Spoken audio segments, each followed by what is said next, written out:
প্রধানমন্ত্রী তো চাই না, আমরা দেশের মানুষের অধিকার চাই।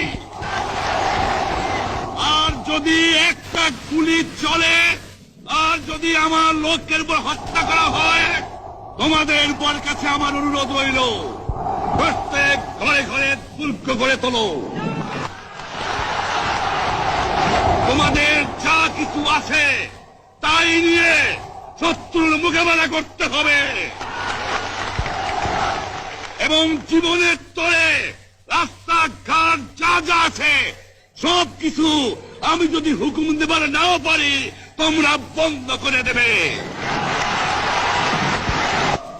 প্রত্যেক গ্রামে, প্রত্যেক মহল্লায়, প্রত্যেক ইউনিয়নে, প্রত্যেক সাব ডিভিশনে আওয়ামী লীগের নেতৃত্বে সংগ্রাম পরিষদ গড়ে তোলো, এবং তোমাদের যা কিছু আছে তাই নিয়ে প্রস্তুত থাকো।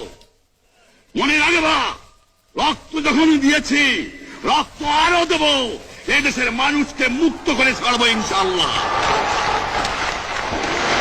এবারে সংগ্রাম আমাদের মুক্তির সংগ্রাম, এবারে সংগ্রাম স্বাধীনতার সংগ্রাম।